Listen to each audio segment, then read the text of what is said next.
Fala galera, prazer estar aqui de volta com vocês. Mais um conteúdo ecossocialista aí do canal surgindo aí, pintando no pedaço. Antes de mais nada, eu gostaria de pedir para quem está curtindo o nosso conteúdo, para quem está acompanhando o canal, que se inscreva, né?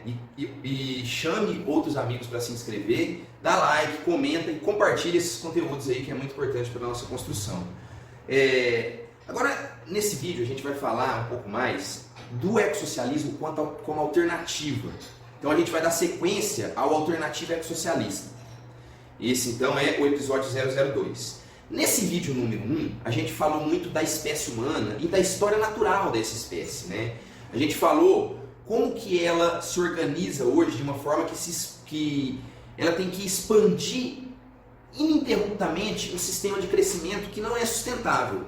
E aí a gente falou também que essa espécie ocupa todos os nichos do planeta, todos os nichos ecológicos em que ela pode se inserir em todos os ecossistemas do planeta, né? Então se tornou uma espécie cosmopolita.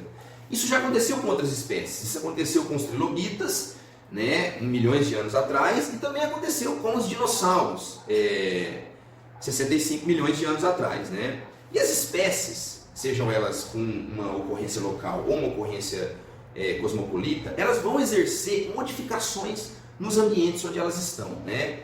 No caso, elas exercem essas modificações através das atividades que a gente chama de forrageamento, que é a atividade de procurar o alimento ou outros recursos essenciais para uma determinada espécie, né? Tem até uma teoria que é a teoria do forrageio ótimo, que diz que procura observar um meio de maximizar a absorção de energia por unidade de tempo a partir do forrageamento de cada espécie, né?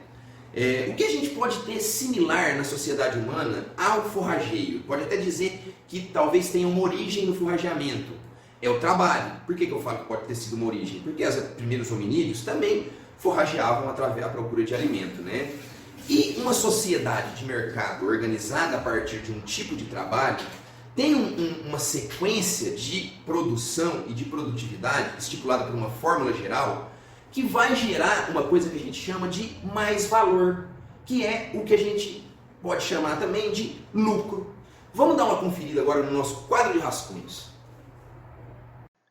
Bom, então, considerando a fórmula geral do capital, de uma forma equacional, que vai gerar um produto, como eu apresentei no primeiro vídeo, bem simplificado, ou da forma linear, como apresentado por Marx, e a gente entender que o dinheiro e a mercadoria é o valor se alternando a sua forma ao longo do processo, e a gente entender que essa mercadoria ela veio da natureza, inicialmente pode ser minério de ferro, mas ela também se modifica, pode se tornar parafuso ou maquinário ou alguma coisa que tenha essa origem. E a gente pensar que a adição dessa matéria-prima com a força de trabalho vai gerar, na verdade, então, o mais valor com o valor inicial, que na verdade é o lucro. Então a gente pode chegar à conclusão que o objetivo da sociedade é gerar lucro para o capitalista. Então, o valor ele aparece em duas formas objetivas, na forma de mercadoria e na forma de dinheiro, ocupando então as esferas da circulação e da produção de forma diferenciada. Numa sociedade que é guiada pelo valor, ela se desenvolve a partir de uma cultura de competição e de individualismo. Aliado a isso, né, a competição e o individualismo, a lógica da reificação, que é uma reprodução objetiva da sociedade de mercado, que vai gerar o fetiche da mercadoria, ela vai criar um efeito invertido na sociedade, que gera, que objetiva as pessoas, tornando elas como objeto, e personaliza, ou seja, personifica objetos, coisas. Então ela inverte a lógica real e material do humano, né? Do mundo humano, e leva ao embrutecimento e desumanização das pessoas, que perdem a criticidade e a individualidade, e passam a seguir o coletivo sem questionar, naquela lógica militarizada. A gente pode até dar o exemplo das PMs, que recebem ordens para reprimir manifestantes e tacam terror nos professores, nos metroviários, em quem for, tá nem aí não. E a gente pode dar um exemplo aí dessa lógica que ocorre na troca das mercadorias na sociedade de mercado, da seguinte maneira: um produtor de tomates que quiser comprar uma Ferrari, por exemplo, ele vai ter que produzir aí, equiparando as duas mercadorias a partir da lógica do valor, ele vai produzir aí 300 milhões de toneladas de tomate, olha lá se ele vai conseguir comprar essa Ferrari.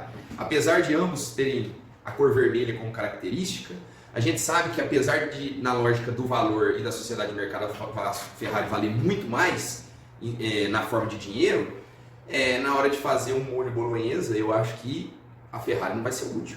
Então cria-se aí no capitalismo essa dinâmica, que é uma dinâmica historicamente específica de produção, que reorganiza radicalmente a incessante interação, que seria o forrageiro, então essa interação material entre humanos e natureza.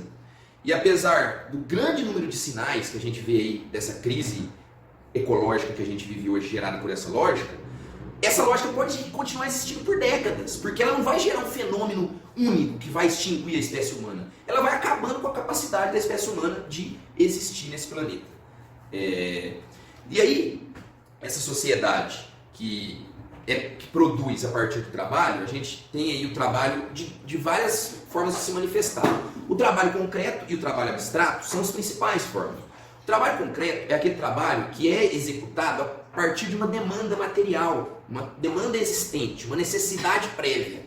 E é um trabalho que essencialmente vai ser um trabalho socialmente útil.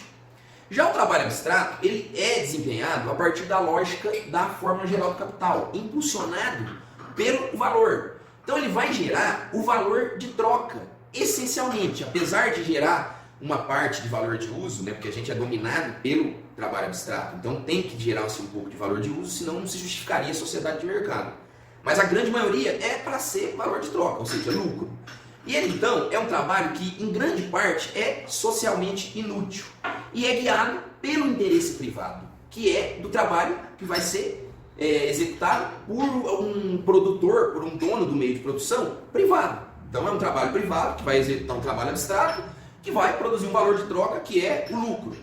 E à medida que o valor se torna sujeito, né, ou seja, a figura do capitalista é nada mais é do que a personificação, a materialização do valor, à medida que ele segue o seu impulso cego e desmedido pela autovalorização, né, que é uma voracidade, que no livro do Correio Saito ele chama de uma velocidade de lobisomem, esse impulso, esse tipo de impulso específico e infinito, só surgiu e só apareceu na sociedade de mercado, na sociedade capitalista. Por isso que é muito difícil, às vezes, sustentar alguns termos como o antropoceno, que ele desconsidera a história natural da espécie humana, que viveu sobre outras lógicas em outros momentos da história. Né? O Marx definia trabalho como uma atividade unicamente humana, devido ao seu caráter proposital e consciente. O forrageiro é uma atividade que o ser vivo faz pela necessidade inconsciente de precisar se alimentar, né?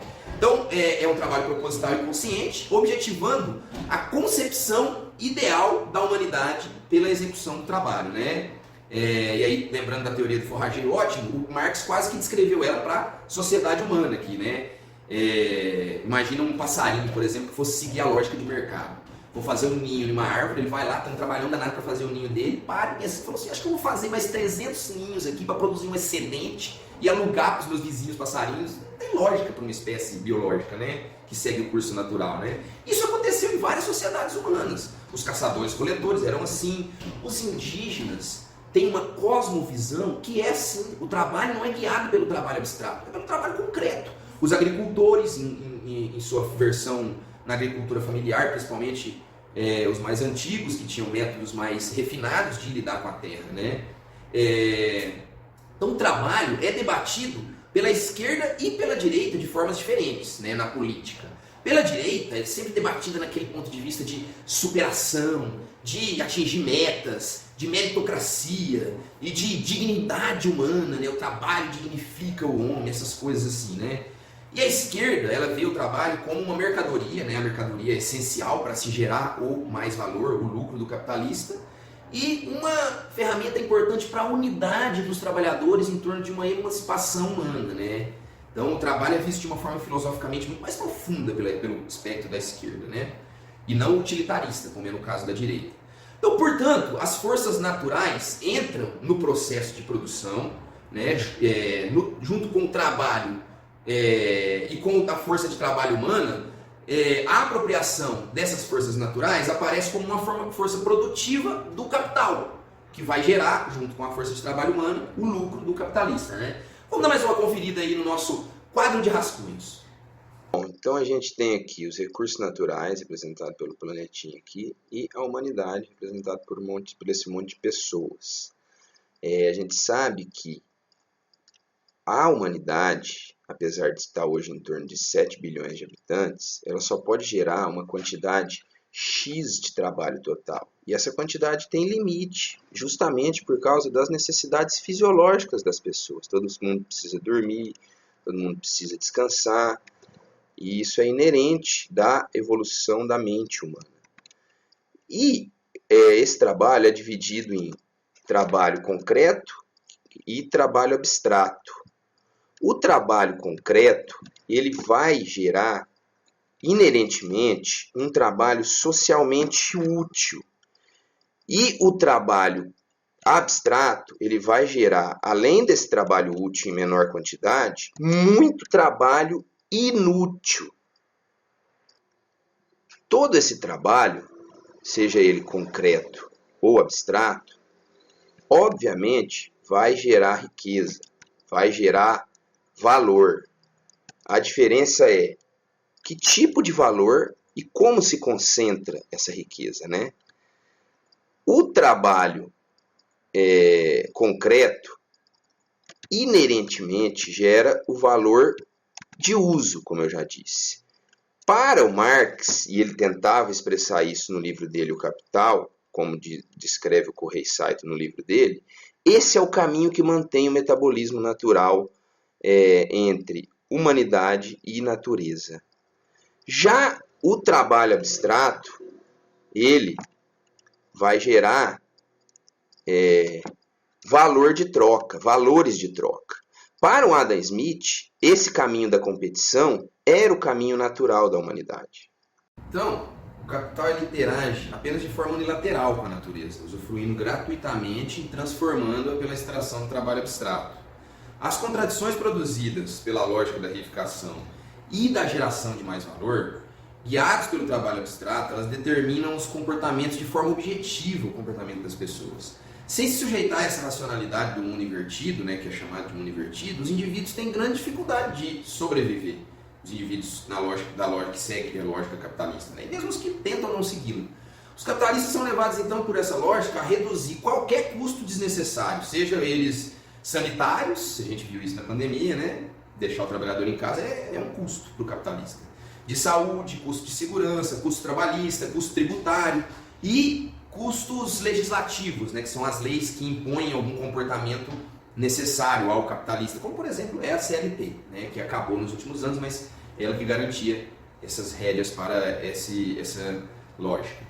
Os trabalhadores sempre vão ser pressionados a trabalhar mais duro possível, são disciplinados sob direção capitalista, por isso que o sistema educacional é tão importante para a sociedade capitalista. E todo mundo está brigando, não vê que o presidente atual tem uma lógica de mudar todo o sistema educacional, assim como os anteriores tiveram uma lógica também de reduzir a educação à mera produção de pessoas que vão atuar sobre essa lógica, né? Que vão entrar no mercado de trabalho. E eles são os trabalhadores doutrinados a resistir a condições insalubres ou qualquer tipo de condição, sobre a constante ameaça de perder o emprego, que é muito suficiente, justificável, já que é com o salário que o trabalhador consegue os recursos essenciais para sua subsistência e sobrevivência, né? O que importa então na produção capitalista não é mais a satisfação das necessidades sociais, pois elas são satisfeitas apenas casualmente sob a anarquia da competição, né? Essa aí, na anarquia da competição, toda essa lógica é a lógica que o Adam Smith, né, um dos filósofos do liberalismo, considerava a lógica natural, porque ele falava que a sociedade feudal impedia os humanos de seguirem essa lógica natural, né, a sociedade. Então não havia motivação nas sociedades anteriores para trabalhar, as sociedades pré-capitalistas, para trabalhar mais depois que as necessidades básicas fossem atendidas. Em outras sociedades isso não existia, eram outras cosmovisões, né? E a própria natureza conduz a gente para essa direção. A gente vê aí o Forrageio ótimo, que só descreve uma coisa que acontece naturalmente, né? Apesar da ecologia descrever, é um fenômeno natural. Essa produção de excedentes em sociedades pré-capitalistas era limitada, limitadíssima. Quando ela era necessária, era por algum luxo, e aí era conseguida a partir da coação. Isso muda completamente no capitalismo. Isso torna o desejo de excedente, ele se torna ilimitado, ele cresce devido ao incessante ciclo de valorização de capital, né? A gente viu aí no vídeo anterior, a partir daquela dinâmica que eu fiz com os balões, que é uma dinâmica subjetiva, mas que demonstrava bem, e agora a gente está demonstrando de forma bem objetiva como isso acontece. Por isso que as sociedades capitalistas perseguem o PIB maior a cada ano. O PIB nada mais é do que a métrica total desse crescimento, dessa geração de mais valor. Antes dessa lógica, os trabalhadores ainda tinham uma relação afetiva com a terra, né? A gente pode ver que até hoje existem grupos que têm uma relação afetiva com a terra. Existem, são os camponeses, né? Os pantaneiros, as comunidades geraizeiras, ribeirinhos, quilombolas e os indígenas, que resistem e reexistem a cada ano, eles provam isso mais, né? Inclusive, até por isso que o indígena fica sempre, o capitalismo e o sistema fica sempre insistindo que o indígena é vagabundo. Porque o trabalho para o indígena não segue essa lógica, né?